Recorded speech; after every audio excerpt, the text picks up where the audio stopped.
لله نحمده ونستعينه ونستغفره ونعوذ بالله من شرور أنفسنا ومن سيئات أعمالنا من يهده الله فلا مضل له ومن يضلل فلا هادي له وأشهد أن لا إله إلا الله وحده لا شريك له وأشهد أن محمدًا عبده ورسوله أما بعد فإن خير الحديث كتاب الله وخير الهدي هدي محمد صلى الله عليه وسلم وشر الأمور محدثاتها وكل محدثة بدعة وكل بدعة ضلالة وكل ضلالة في النار فأعوذ بالله السميع العليم من الشيطان الرجيم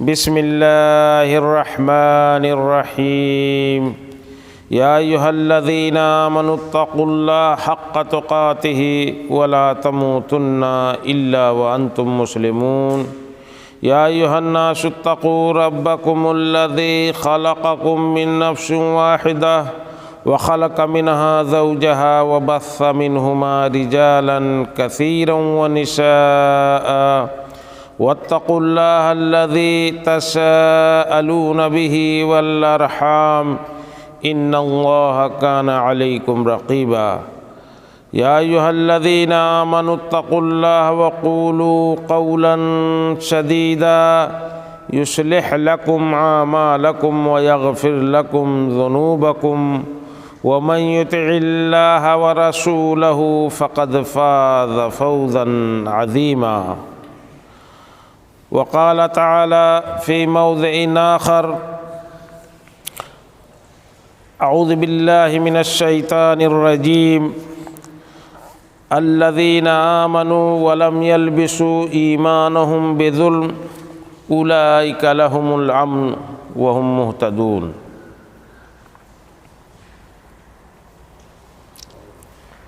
وقال النبي صلى الله عليه وسلم لعنة الله على اليهود والنصارى اتخذوا قبور انبیائهم مساجدا۔ حاضرین جمعہ، نوجوان ملت، بزرگان دین، اللہ رب العالمین کی بڑائی اور پیارے نبی جناب محمد الرسول اللہ صلی اللہ علیہ وسلم پر درود و سلام کے بعد آج پھر ہم لوگ شرک ہی کے متعلق جانیں گے، اسی پہ گفتگو ہوگی۔ گزشتہ خطبوں میں ہم لوگوں نے جانا تھا کہ شرک کتنا قبیح فعل ہے، اور شرک کی تباہ کاریاں ہم نے جانی تھیں، شرک کی قسمیں جانی تھیں۔ آج گزشتہ خطبے کا تتمہ یہ تھا کہ اللہ رب العالمین نے قرآن مجید میں فرمایا ان اللہ لا یغفر ان یشرک بہ ویغفر ما دون ذلک لمن یشاء۔ اللہ رب العالمین فرماتا ہے کہ اللہ شرک کو کبھی معاف نہیں کرے گا۔ اگر مشرک شرک کرتے ہوئے مر گیا، توبہ نہیں کیا، تو اللہ رب العالمین کبھی اس کو معاف نہیں کریں گے۔ اور اس کے علاوہ جو گناہ کے کام ہیں، اگر ان میں سے کسی گناہ کو اللہ رب العالمین چاہے کسی کے لیے، جس کو وہ چاہے اس کے لیے وہ معاف کر سکتا ہے، لیکن شرک ایسا گناہ ہے جیسا کہ لقمان حکیم نے اپنے بیٹے کو بتلایا تھا کہ ان الشرک لظلم عظیم، اور یہی استدلال اللہ کے نبی جناب محمد الرسول اللہ صلی اللہ علیہ وسلم نے صحابہ کو سمجھانے کے لیے کیا۔ ابھی جو آیت تلاوت کی گئی ہے الذین آمنوا ولم یلبسوا ایمانہم بظلم اولئک لہم الامن وہم مہتدون، کہ وہ لوگ جو لوگ ایمان لائے اللہ پر اور اپنے ایمان کو بچا کے رکھتے ہیں، ظلم سے نہیں ملاتے۔ وَلَمْ يَلْبِسُوا إِيمَانَهُمْ بِظُلْمٍ، ان کا ایمان ظلم سے ملتا نہیں ہے، تو انہی کے لیے امن ہے اور انہی کے لیے ہدایت ہے اور کامیابی ہے۔ صحابہ کرام دوڑے دوڑے اللہ کے نبی جناب محمد الرسول اللہ صلی اللہ علیہ وسلم کے دربار میں آتے ہیں اور فرمایا کہ اللہ کے نبی، اس آیت میں تو ہے کہ جو لوگ ایمان لائے اور ظلم نہیں کیا، تو ہم میں سے کون ایسا شخص ہے جو ظلم نہیں کیا، اپنے آپ پہ ظلم کرتا، اپنے نفس پر ظلم کرتا ہے، اس سے کچھ نہ کچھ سختی نرمی ہو جاتی ہے، سختی ہو جاتی ہے، زیادتی ہو جاتی ہے۔ تو اللہ کے نبی جناب محمد الرسول اللہ صلی اللہ علیہ وسلم نے فرمایا وہ ظلم نہیں جو تم سمجھتے ہو، بلکہ یہ ظلم وہ ظلم ہے جو گناہ عظیم ہے، جس کو لقمان حکیم نے اپنے بچے کو، اپنے بیٹے کو نصیحت کرتے ہوئے فرمایا تھا، ان الشرک لظلم عظیم، اے میرے بیٹے یاد رکھو اور بچتے رہنا، اس لیے کہ یہ شرک بہت بڑا ظلم ہے۔ تو یہاں پر وہ ظلم مراد ہے، یعنی شرک، وہ لوگ جو ایمان لائے اور اپنے ایمان کو بچا کے رکھا، شرک کی گندگی سے ان کا ایمان لت پت نہیں ہوا، تو انہی کے لیے گارنٹی ہے، امن ہوگا دنیا میں، آخرت میں، اور وہی کامیاب ہوں گے، ہدایت والے ہوں گے۔ میں نے گزشتہ خطبے میں یہ بتلایا تھا کہ اللہ رب العالمین کیوں نہیں معاف کرے گا، اور اس کی مثالیں میں نے یہ کہا تھا کہ وقت نہیں ہے، آئندہ خطبے میں بیان کریں گے، تو ایک دو مثال سمجھ لیں کہ دنیا کا معاملہ سمجھ لیجئے کہ ایک حاکم ہو، بادشاہ ہو دنیا میں، اور وہ بادشاہ، اس کا ایک ملک ہے، اس کے کچھ نظام، دستور اور قوانین ہیں، اس کے مطابق لوگ اس کی مملکت میں، اس کے ملک میں رہتے ہیں۔ اگر کوئی شخص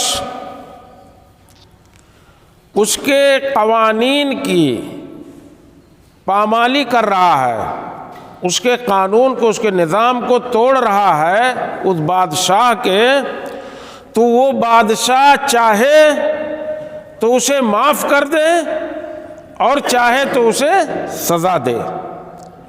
تمام طرح کے نظام ہوتے ہیں، اپنے ملکوں میں دیکھ لیجئے، کہیں بھی ملک کا دستور ہوتا ہے، ملک کا نظام ہوتا ہے، اس حساب سے ناگرکوں کو، وہاں کے لوگوں کو، رہنے بسنے والوں کو چلنا ہوتا ہے۔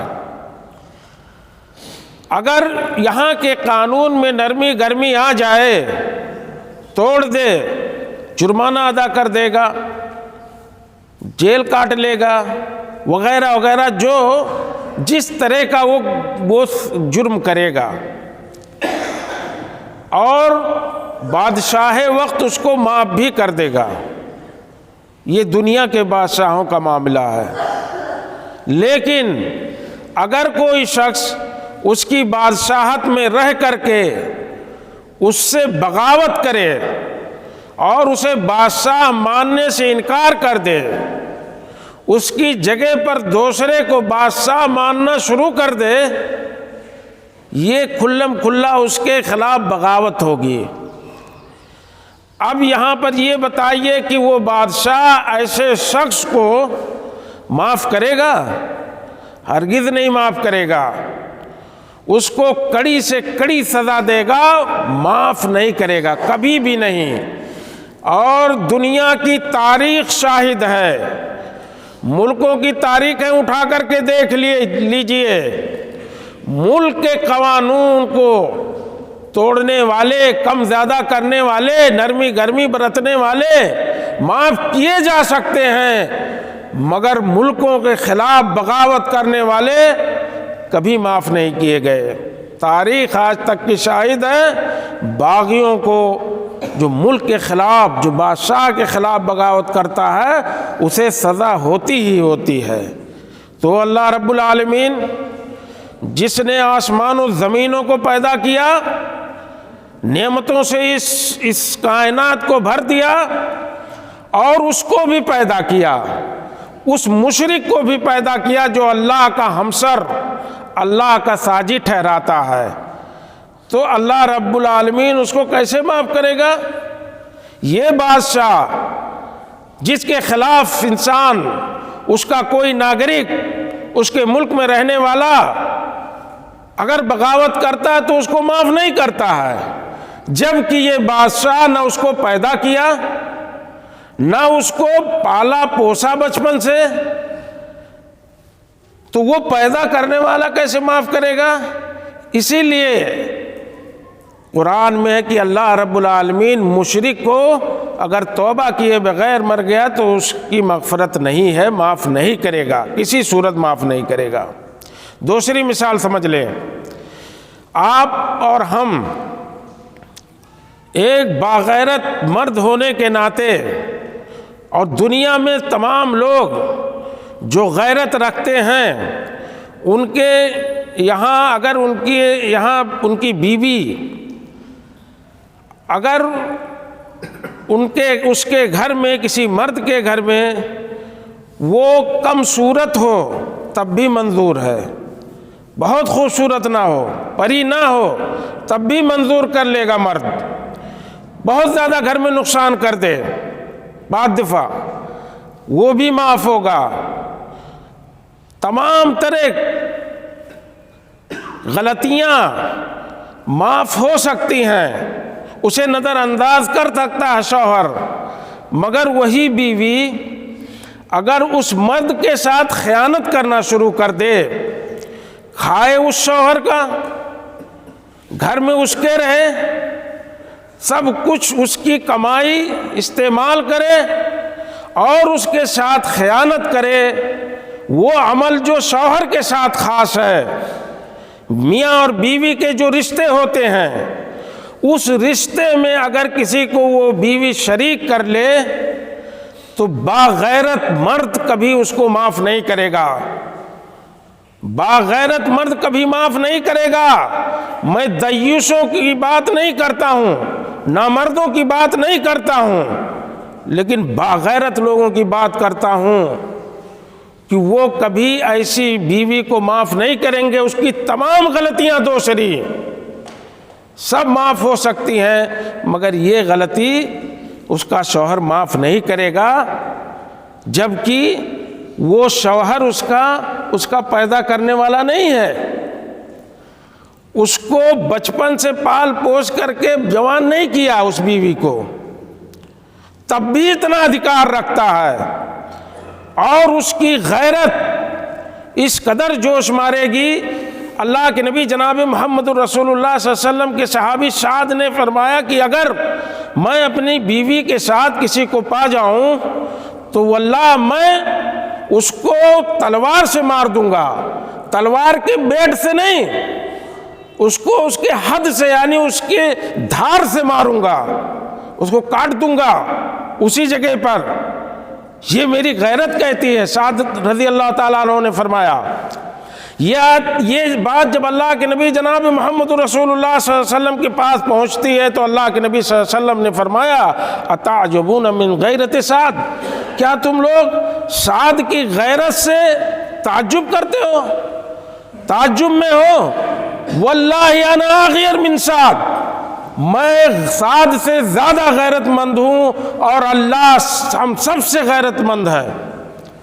یہ غیرت کا تقاضا ہے، وہ غیرت میں حضرت سعد رضی اللہ تعالیٰ عنہ فرما گئے کہ میں اپنی بیوی کو کسی غیر مرد کے پاس پاؤں تو میں تلوار کی دھار سے ماروں گا، الٹے تلوار نہیں ماروں گا کہ چوٹ لگے، صرف اسے ہلاک کر دوں گا۔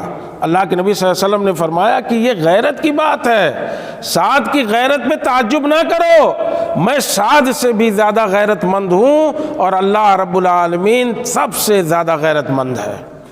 تو غیرت مند آدمی نہ پیدا کیا اس بیوی کو، نہ پالا پوسا، نہ تربیت کیا، لیکن تب بھی وہ معاف نہیں کرے گا۔ یہ سمجھنے کے لیے کافی ہے کہ جب ایک شوہر اپنی بیوی کو نہیں معاف کر سکتا، ایک بادشاہ اپنے رعایا میں سے کسی اس شخص کو نہیں معاف کرے گا جو اس کے خلاف بغاوت کرے، اس کے مقابل میں کسی کو بادشاہ مانے تو اس کو معاف نہیں کرے گا۔ اسی لیے اللہ کے ساتھ شرک کرنے والے کو اللہ رب العالمین کبھی معاف نہیں کرے گا۔ میں سمجھتا ہوں کہ یہ بات تو سمجھ میں آ گئی ہوگی۔ اب چلتے ہیں دوسری طرف۔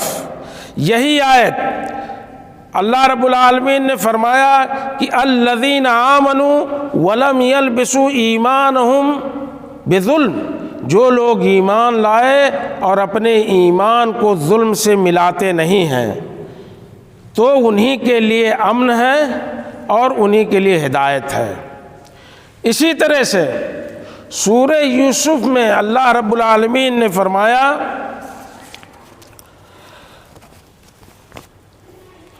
وَكَأَيٍّ مِّنْ آيَةٍ فِي السَّمَاوَاتِ وَالْأَرْضِ يَمُرُّونَ عَلَيْهَا وَهُمْ عَنْهَا مُعْرِضُونَ۔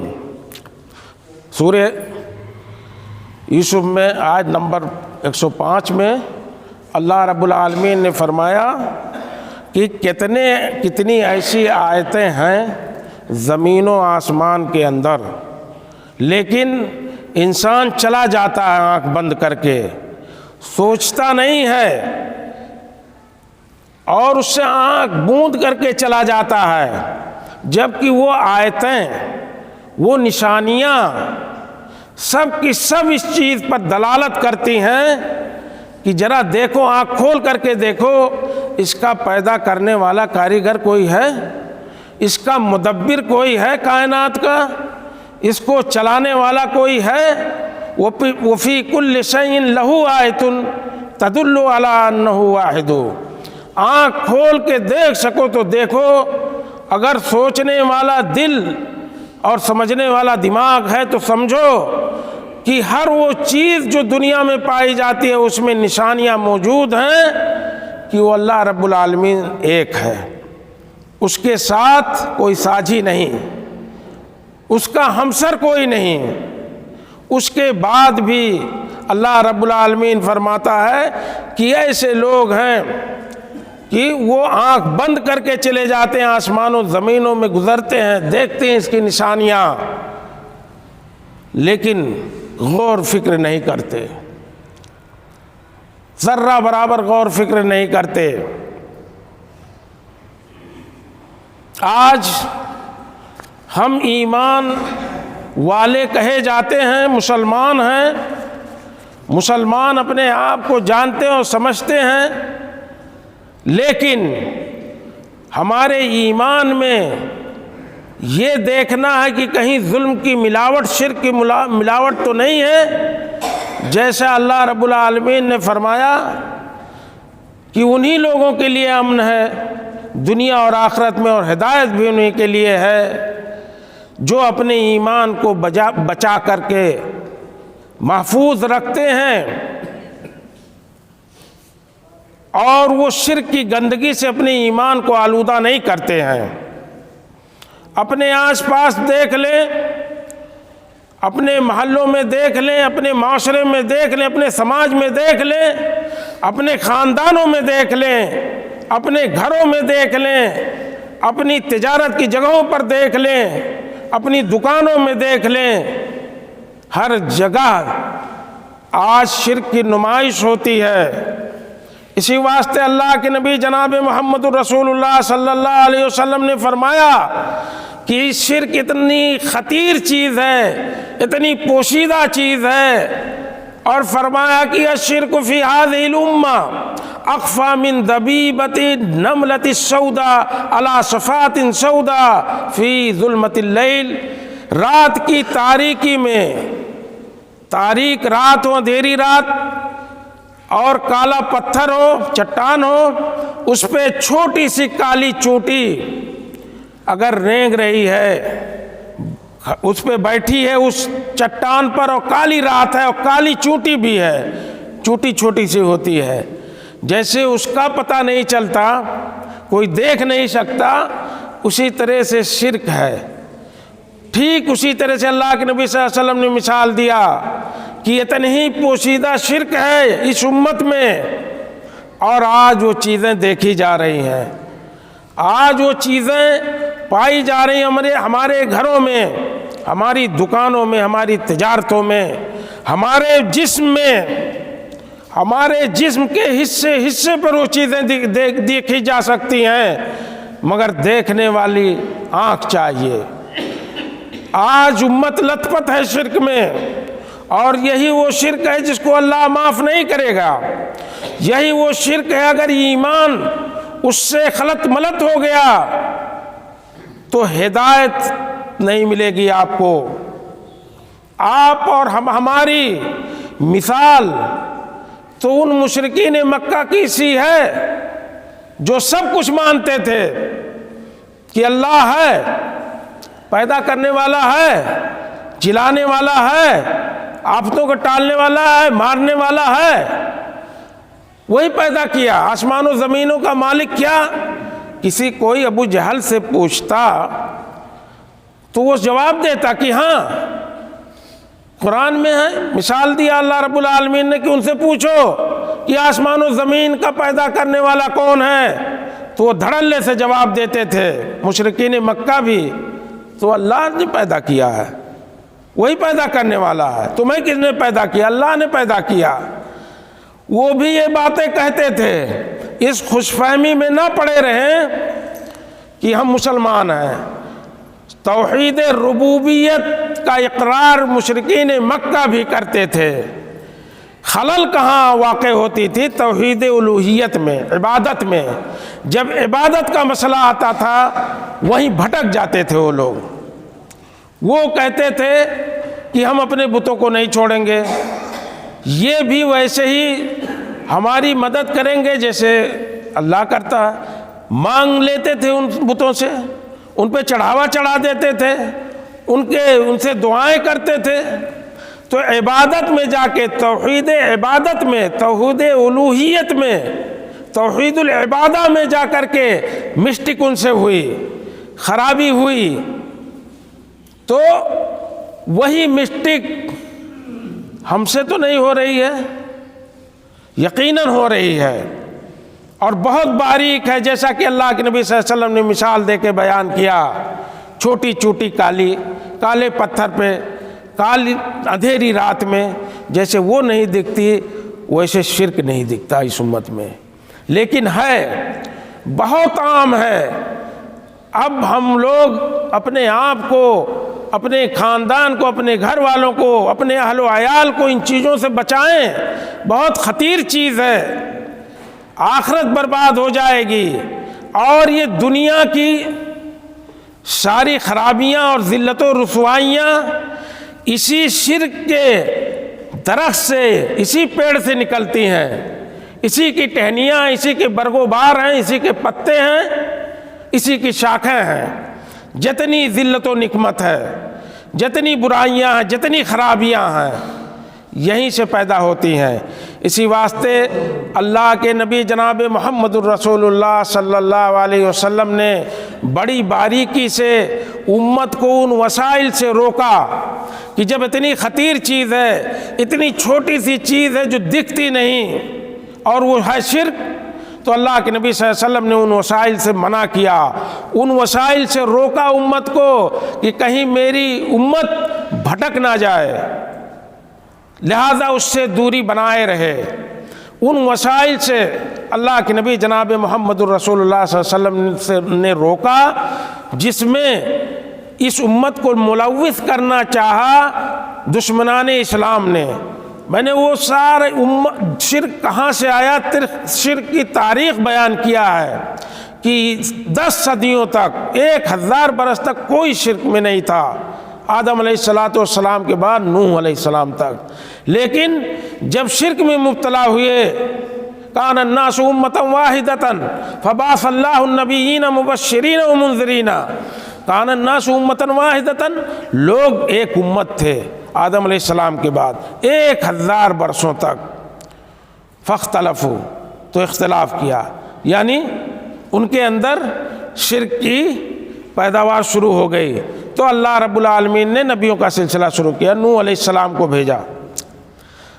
ابن القیم رحمۃ اللہ علیہ فرماتے ہیں کہ ھذا ھو الصواب قطعاً، یہی بات درست ہے کہ 1000 برس تک ملت اور امت شرک سے خالی تھی، لیکن اس کے بعد شرک کی آمیزش شروع ہوئی، یہ تاریخ ہے شرک کی۔ اس کے بعد نوح علیہ السلام کے قوم میں بہت چند لوگ ایمان لائے، اس کے بعد انہوں نے صالحین جو نیک لوگ تھے، شیطان لگا ہوا ہے، شیطان نے بہکایا، یہ ساری باتیں ہو چکی ہیں کہ فوٹو لگانے، تصویر لگا لو اپنے گھروں میں ان نیک لوگوں جو مر گئے تمہارے باپ دادا۔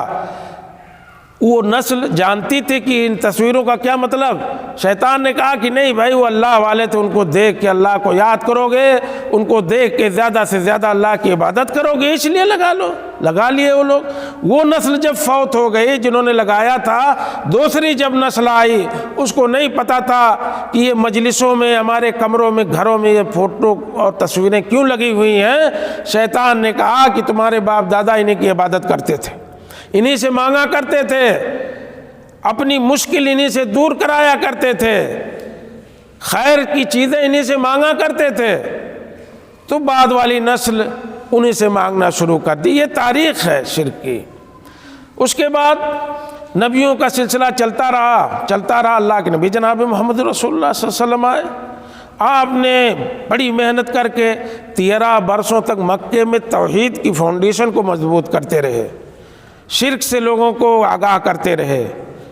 مدینہ بھی آئے، تب بھی ایک لمحے کے لیے، ایک وقت کے لیے، تھوڑے بھی وقت کے لیے اللہ کے نبی صلی اللہ علیہ وسلم توحید سے غافل نہیں ہوئے۔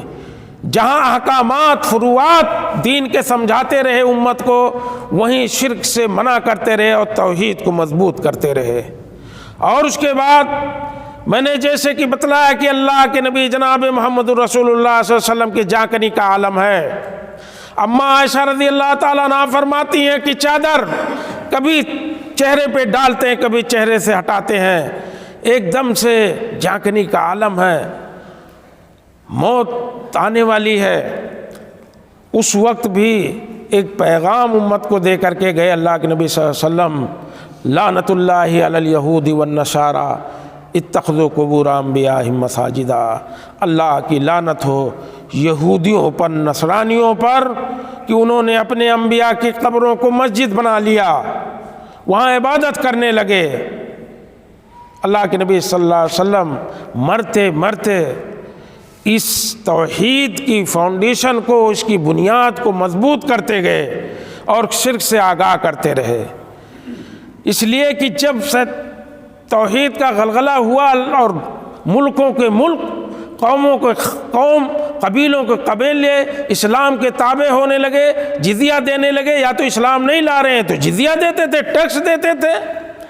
انہوں نے کہا کہ سوچا یہود نے اور دشمنان اسلام نے کہ اسلام کا مقابلہ ایسے طاقت سے نہیں کیا جا سکتا، سازشیں کرنا شروع ہوئی، اپنے لوگوں کو گھسا دیا اسلام کے اندر، بظاہر دکھانے کے لیے وہ مسلمان دکھے، لیکن وہی چالیں جو تاریخ ہے شرک کی، نوح علیہ السلام کی قوم سے، اسی پر لوگوں کو اسی ڈھرے پہ چلانا شروع کیا، اور پھر دھیرے دھیرے وسوسے پیدا شروع کیا، غلو فی الصالحین، نیک لوگوں کے بارے میں غلو کرنا، قبروں کا بڑا بہت زیادہ کردار ہے قبروں کا امت کے بگاڑ میں۔ قبروں پر لے جانا شروع، کھینچ کے شیطان پہنچا دیا، ان دشمنوں نے پہنچا دیا امت کو، اور امت کے اندر شرک اور کفر پایا جانے لگا۔ اسی کو روکنے کے لیے کچھ تدبیریں اللہ کے نبی جناب محمد الرسول اللہ صلی اللہ علیہ وسلم نے فرمایا، بتلایا تھا۔ 7-8 چیزیں ہیں، سرسری طور پہ اسے جان لیتے ہیں۔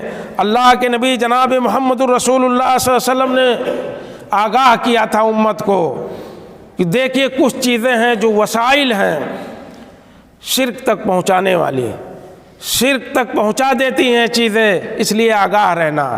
الغلو فی الصالحین، پہلی چیز۔ نیک لوگوں کی صحبت اختیار کرنے کا حکم ہے، لیکن نیک لوگوں کے بارے میں غلو نہیں کرنا، حد سے تجاوز نہیں کرنا۔ اللہ کے نبی جناب محمد الرسول اللہ صلی اللہ علیہ وسلم نے تو اپنے بارے میں پھر فرمایا کہ میرے بارے میں غلو سے کام مت لینا، زیادتی مت کرنا، میں جہاں میرا مقام ہے وہیں بٹھا دینا مجھے، اس سے آگے مت اٹھانا مجھے۔ تو پہلی چیز جو شرک میں مبتلا کرنے والی چیز ہے، جو شرک تک پہنچانے والی چیز ہے، الغلو فی الصالحین، نیک لوگوں کے بارے میں غلو کر لینا۔ غلو سے کام لیتا ہے بندہ، شرک میں مبتلا ہو جاتا ہے۔ اللہ کے نبی جناب محمد الرسول اللہ صلی اللہ علیہ وسلم نے فرمایا کہ دیکھو لا تطرونی کما اطرت النصارى ابن مریم، میرے بارے میں لا تطرونی، میرے بارے میں حد سے تجاوز مت کرنا، جیسے کہ نصرانیوں نے، نصارہ نے، عیسائیوں نے عیسیٰ علیہ السلام کے بارے میں غلو سے کام لیا، انہیں اللہ کا بیٹا بنا دیا۔ وہ تو اللہ کے بندے تھے، نبی تھے، وہ روح منہ، حدیث میں آتا کہ اللہ کے روح تھے جو مریم علیہ السلام کے رحم میں جو اللہ نے ڈالا، اور وہاں سے بغیر مرد کے پیدا ہوئے حضرت عیسیٰ علیہ السلام، صرف ماں سے۔ تو وطن ہی کہنا چاہیے، لیکن انہوں نے کہا وہ اللہ کے بیٹے ہیں۔ تو اللہ کے نبی صلی اللہ علیہ وسلم نے یہاں واضح کر دیا اس حدیث میں کہ میرے بارے میں غلو سے کام مت لینا، ویسے جیسے نصارہ نے عیسیٰ کے بارے میں کام کیا۔ اور یہ جان لو انما انا عبدو، میں اللہ کا بندہ ہوں، تو مجھے بندہ ہی رہنے دو۔ فقولوا عبداللہ رسول، بخاری کی روایت ہے، تو تم صرف اتنے مجھے کہو کہ میں اللہ کا بندہ ہوں، اس کا رسول ہوں۔ قطعاً غلو سے کام مت لینا، اسی لیے شریعت نے روکا ہے کہ غلو سے کام مت لو صالحین کے بارے میں، حتیٰ کہ نبی صلی اللہ علیہ وسلم نے فرمایا کہ میرے بارے میں سوا چیت رہنا۔ دوسری چیز الافراط والتجاوز، الافراد فی المدح، کسی کی تعریف میں ذاتی مت کرو، حد سے گزر مت جاؤ۔ اور والغلو فی الدین، دین میں غلو مت کرو، دین میں بھی الدین یسر، اللہ کے نبی صلی اللہ علیہ وسلم نے فرمایا دین آسان ہے، اس کو سخت مت بناؤ۔ تو دین میں نہ غلو کرنا ہے اور نہ کسی کی تعریف میں غلو کرنا ہے، یہ بھی شرک تک پہنچانے والی چیز ہے۔ اللہ کے نبی جناب محمد الرسول اللہ صلی اللہ علیہ وسلم نے اسی طرح یہی حدیث اس پہ بھی دلالت کرتی ہے، اس پر بھی یہی حدیث دلالت کرتی ہے کہ دیکھو حد سے تجاوز مت کرو، مجھے میرے مقام پہ رہنے دو، مجھے اللہ کا بندہ ہی جانو، مجھے اللہ کا رسول ہی جانو۔ نصرانیوں کی طرح سے، عیسائیوں کی طرح سے، جیسے انہوں نے اللہ کا بیٹا کہہ دیا عیسیٰ علیہ السلام کو، اس طرح سے مت کرنا۔ یہ غلو اور مدح، زیادہ تعریف کرو گے کسی شخص کی اور دین میں غلو کرنا شروع کرو گے تو گمراہ ہو جاؤ گے، یہ چیزیں شرک تک پہنچا دیں گی۔ اللہ کے نبی صلی اللہ علیہ وسلم نے فرمایا ایاکم والغلو فی الدین، دیکھو تم بچتے رہنا دین میں غلو کرنے سے، دین میں وطنہی کرو جو اللہ اس کے رسول سے ثابت ہے، اور اس سے زیادہ کرو گے تو گمراہ ہو جاؤ گے۔ فَإِنَّمَا أَهْلَكَ مَنْ كَانَ قَبْلَكُمْ الْغُلُوُّ فِي الدِّينِ، نسائی کی روایت، اللہ کے نبی نے فرمایا کہ دیکھو سنو، اس لیے میں یہ کہتا ہوں کہ تم سے پہلے جو قومیں تھیں ان کو کسی اور چیز نے نہیں ہلاک کیا، غلو نے ہلاک کیا۔ حد سے زیادہ سختی دین میں جب شروع کیا، غلو کرنا شروع کیا۔ بھائی 2 رکعت جمعے کی نماز ہم لوگ پڑھتے ہیں، ثواب کی خاطر آپ 4 رکعت پڑھو تو یہ نماز قبول ہوگی؟ نہیں، یہ غلو ہے دین میں۔ کیوں 4 پڑھو گے؟ شریعت کا حکم ہے کہ 2 رکعت پڑھنی ہے، یہی اس طرح سے سمجھو۔ 30 دن کے روزے رکھنے ہیں یا 29 دن کے مہینہ جیسا، اور رمضان کا 35 دن کا رکھو گے، کیسے رکھو گے؟ یہ غلو ہے۔ تو اللہ کے نبی صلی اللہ علیہ وسلم نے فرمایا کہ غلو سے بچنا دین میں، اس لیے کہ پہلے کی امتیں اسی غلو کی وجہ سے ہلاک ہو گئیں، اور کوئی دوسری چیز نہیں تھی ہلاک ان کو کرنے والی۔ تیسری چیز جو شرک کے وسائل میں سے ہے وہ ہے بناء المساجد علی القبور، مسجدوں پر قبروں پر مسجد مت بنانا۔ اللہ کے نبی جناب میں نے کہا کہ قبروں کا بڑا کردار ہے شرک میں مبتلا کرنے، اس امت کو شرک تک پہنچانے میں قبروں کا بڑا رول ہے۔ اللہ کے نبی نے فرمایا کہ قبروں پر دیکھو مساجد مت بنانا۔ اللہ کے نبی صلی اللہ علیہ وسلم نے یہی حدیث جو ابھی جس کی وضاحت کی گئی کہ لعنت اللہ علی الیہود والنصارى، اللہ کی لعنت ہو یہود و نصارہ پر، انہوں نے اپنے انبیاء کے قبروں پر مسجدیں بنا دیں، تو یہ مت کرنا۔ دوسری حدیث میں اللہ کے نبی صلی اللہ علیہ وسلم نے فرمایا اللہم لا تجعل قبری وثنا یعبد، دعا کیا کہ اللہ ہماری قبر کو بت مت بنانا، بت مت بنانا کہ اس کی عبادت کی جائے۔ چنانچہ دیکھیے اللہ رب العالمین نے اللہ کے نبی صلی اللہ علیہ وسلم کی دعا قبول کی، آپ کی قبر حرمین شریفین کے حکام کے ہاتھوں میں اتنی محفوظ ہے، اتنی محفوظ ہے، وہاں پر جانے والے حج عمرہ کر کے آنے والے لوگ جانتے ہیں کہ وہاں کسی کو بھٹکنے نہیں دیا جاتا ہے، کسی کو بھٹکنے نہیں دیا جاتا۔ مجال کہ کوئی شرک کر کے وہاں دکھا دے، تو پیارے نبی صلی اللہ علیہ وسلم نے یہ دعا کیا تھا اللہم لا تجعل قبری وثنا یعبد، اے اللہ میری قبر کو وثن بت مت بنانا کہ اس کی عبادت کی جائے۔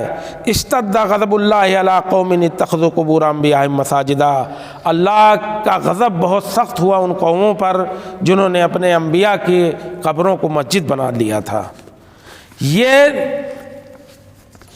یہ وسائل ہیں شرک تک پہنچانے والی۔ اسی طرح سے ان وسائل میں سے قبروں پر چراغاں کرنا، چراغ جلانا، روشنی کرنا، اور عورتوں کا زیارت کرنا۔ عورتوں کی زیارت منع ہے، قبروں کی زیارت عورتیں نہیں کر سکتی، وہاں چراغاں مت کرو، وہ کوئی عید کی جگہ نہیں ہے۔ لعن رسول اللہ صلی اللہ علیہ وسلم زائرات القبور والمتخذین علیہ مساجد والسرج، اللہ کی نے لعنت اللہ کے رسول نے بھیجا ان عورتوں پر جو قبروں کی زیارت کرتی ہیں، اور ان لوگوں پر جو بیٹھتے ہیں قبروں پہ جا کر کے اور مسجدیں بناتے ہیں اور وہاں جو ہے چراغاں کرتے ہیں۔ نسائی ابو داؤد اور ترمذی کی روایت ہے، اس سے بھی بچنا ہے۔ پانچویں چیز ہے الجلوس علی القبور والصلاۃ الیہا، قبروں پر جا کر کے بیٹھنا، وہیں بیٹھ کر کے ٹکٹکی لگا کے دیکھنا، کیا بنا بگاڑ سکتے ہیں قبر والے؟ ہاں اس کی زیارت مشروع ہے، ابھی میں بتاتا ہوں، لیکن کس طرح سے مشروع، ایسے کرنا وہاں جا کے بیٹھنا نہیں ہے، اور اس کی طرف رخ کر کے نماز نہیں پڑھنا ہے قبر کی طرف۔ اللہ کے نبی جناب محمد رسول اللہ صلی اللہ علیہ وسلم نے منع کیا لا تجلسوا علی القبور، قبروں پر مت جا کے بیٹھو، ولا تصلوا الیہا، اور مسلم کی روایت ہے کہ وہاں اس کی طرف رخ کر کے قبروں کی طرف نماز نہ پڑھو۔ یہ ان وسائل میں سے ہیں، اللہ کے لیے نماز پڑھو گے، قبر کو اگر سامنے رکھ کر کے، یہ ان وسائل میں سے ہیں جو شرک تک آپ کو پہنچا دیں گی۔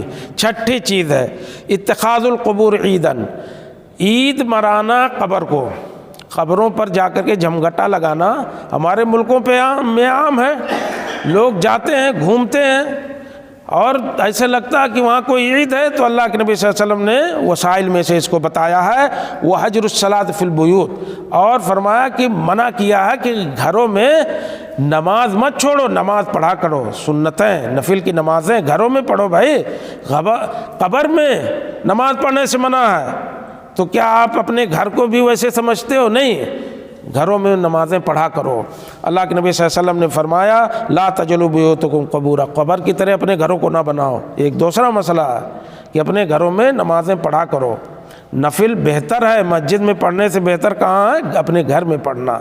اللہ کے نبی صلی اللہ علیہ وسلم نے اس طرف توجہ دلائی ولا تجلوا قبری عیدا، میرے قبر کو عید مت بنانا، یہ امت سے ہے، ہم لوگوں سے ہے۔ وصلوا علیہ فإن صلاتکم تبلغنی حیث کنتم، اور کہیں سے بھی میرے اوپر درود پڑھو، سلام کرو، اللہ کے فرشتے گھومتے رہتے ہیں پوری زمین میں، وہ ہم تک پہنچ جائے گی۔ عید مت بناؤ ہماری قبر کو یا کسی کے قبر کو۔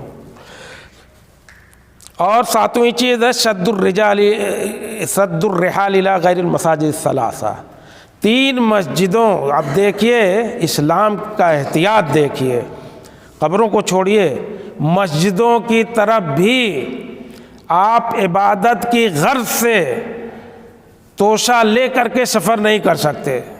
ایسے پہنچ گئے آپ، نماز وہاں پڑھ لیجئے، 2 رکعت نفل پڑھ لیجئے، تحیۃ المسجد پڑھ لیں، پہنچے کسی اپنے کام سے، تجارت سے، بزنس سے یا رشتہ داری میں، وہاں پڑھ لیجئے، لیکن قصد کر کے کسی مسجد کا نہیں جا سکتے۔ صرف 3 مسجدوں کا ذکر ہے۔ اللہ کے نبی جناب محمد رسول اللہ صلی اللہ علیہ وسلم نے فرمایا کہ لا تشد الرحال الا الى 3 مساجد، نہ قصد کر کے جاؤ سفر کا، سفر اسی کے لیے نہ صرف کرو کسی مسجد کی طرف، مگر صرف 3 مسجدوں کی طرف۔ ہماری مسجد یعنی مسجد نبوی، مسجد حرام مکہ کی مسجد، اور تیسری مسجد ہے مسجد اقصی۔ ان 3 مسجدوں میں اسلام میں حکم ہے کہ ان کی طرف آپ قصد کر کے اور سفر کی تیاری کر کے عبادت کے لیے جا سکتے ہیں، باقی اور کسی مسجد میں نہیں جانا ہے۔ احتیاط اسلام کا دیکھیے اللہ کے نبی صلی اللہ علیہ وسلم کا کہ یہ امت اگر دروازہ کھول دیا گیا تو شرک میں مبتلا ہو جائے گی، تو اللہ کے نبی صلی اللہ علیہ وسلم نے یہاں پر پابندی لگا دی کہ 3 مسجدوں کے علاوہ اور کہیں نہیں جانا ہے، سفر مت کرو عبادت کی غرض سے۔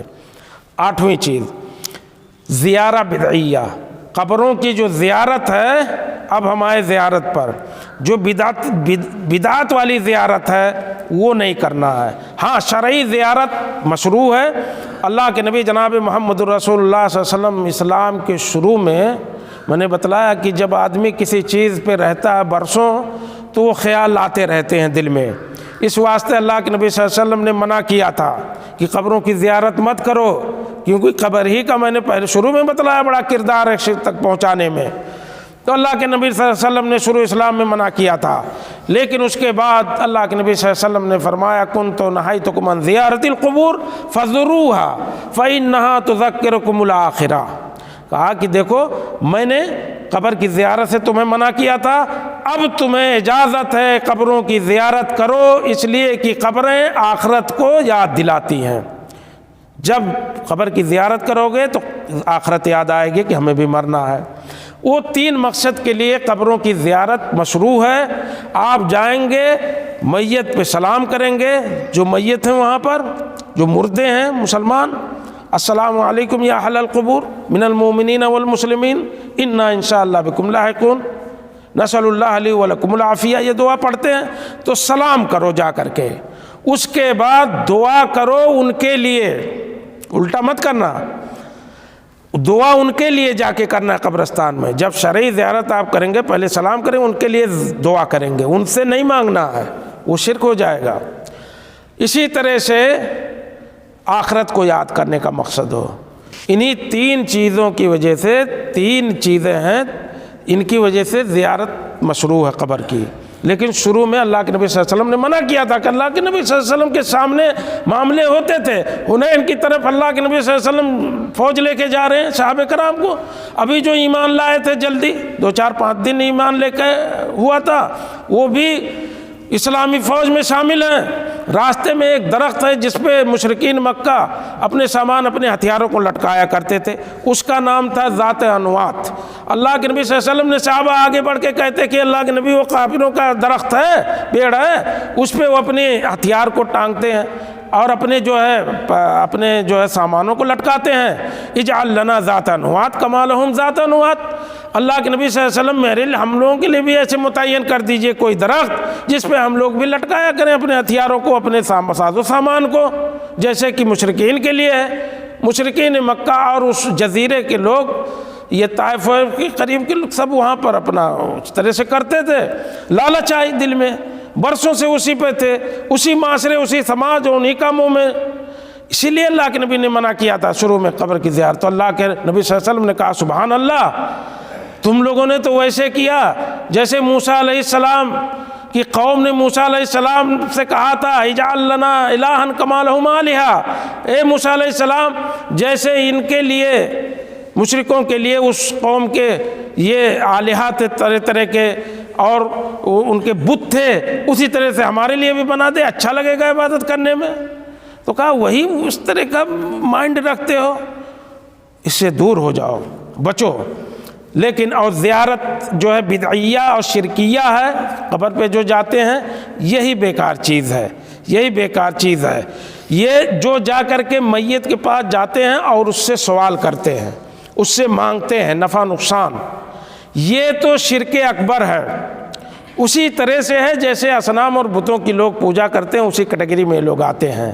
اور دوسرے قسم کے لوگ ہیں جو جاتے ہیں کہ اللہ ہی سے مانگتے ہیں لیکن میت کے واسطے سے، جیسے کہتے ہیں اتوسل الیک بنبیک او بحق الشیخ فلانی، ہم اے اللہ تجھ سے سوال کرتے ہیں، یہ چیز مانگتے ہیں لیکن فلاں نبی کے واسطے سے یا فلاں شخص کے واسطے سے، نیک اس کی قبر پہ جا کر کے۔ یہ شرک ہے لیکن شرک اصغر ہے، چھوٹا شرک ہے۔ یہ شرک اکبر تک پہنچانے میں اس کو زیادہ ٹائم نہیں لگے گا، فٹ دے آدمی پہنچ جائے گا، تو اس سے بھی بچنا ہے۔ اور اسی طرح سے من یظن ان الدعاء عند القبور مستجاب، یہ بدعت ہے۔ کوئی شخص یہ سوچے کہ ہم قبر کے پاس جا کے اللہ سے دعا کریں گے تو وہاں دعائیں قبول ہوں گی، یا جو ہے مسجد میں دعا مانگنے سے بہتر یہ ہے کہ قبروں کے پاس جائیں گے وہاں دعائیں قبول ہوں گی، یہ چیز بھی یہ بدعت ہے۔ یہ شرک نہیں ہے لیکن بدعت ہے۔ اس طرح کا گمان نہیں پالنا، ان چیزوں سے شریعت نے روکا ہے، اور یہ وہ چیزیں ہیں جو وسائل ہیں شرک تک پہنچانے کے۔ اور آج دیکھیے، آج ملک میں تمام طرف نظر دوڑائیے کس طرح لوگ، اب ان کے لیے قرآن نے تو وعدہ کیا ہے جو ظلم نہیں کریں گے، جو شرک سے ایمان کو نہیں ملائیں گے، ان کے لیے امن ہے، ان کے لیے ہدایت ہے۔ تو ایسے لوگوں کے لیے ہدایت کہاں، ان کے لیے امن کہاں؟ وہ جھوری جھنٹی اور بیگ اور کیا کیا لے کر کے جاؤ کچوچا شریف، جاؤ اجمیر، جہاں دنیا بلا پکڑ کیا کیا ڈھونڈتے رہتے ہیں، کہاں مل جائے لونا وہ لے لیں گے۔ یہ گمراہ لوگ ہیں، یہ دین میں گمراہی ہے، یہ شرک ہے، یہ شرک کا دروازہ ہے۔ اگر وہ جا کے ان سے ڈائریکٹ مانگتے نہیں، لیکن جیسے میں نے حالات بتلائے کہ وہ وہاں جا کے ان کے وسیلے سے مانگتے ہیں، یا یہ سوچتے ہیں کہ یہاں دعائیں قبول ہوں گی، یہ سب شرک کے وسائل ہیں۔ ایسے لوگوں کے لیے نہ امن ہے اور نہ ان کے لیے ہدایت ہے۔ یہ قرآن کا وعدہ ہے اور یہ سمجھ لینے کی ضرورت ہے۔ اس کو سمجھ کر کے ہم اپنی زندگیاں بتائیں، گزاریں، اپنے آپ کو بچائیں، اپنے خاندان کو بچائیں، اپنے اہل کو بچائیں، سماج سوسائٹی کو بچائیں۔ یہ ہم سب کی ذمہ داری ہے۔ اللہ رب العالمین سے دعا ہے کہ الہ العالمین ہمیں توحید والا بنائے، الہ العالمین ہمیں شرک اور اس کے وسائل سے بچائے۔ اللہ رب العالمین ہمیں شرک اور اس کی باریکیوں کو سمجھنے کی توفیق و طاقت عطا فرمائے اور اس سے دور رہنے کی توفیق عطا فرمائے۔ وآخر دعوانا ان الحمدللہ رب العالمین وصلی اللہ علی نبینا محمد۔ بارک اللہ لی ولکم فی القرآن العظیم ونفعنی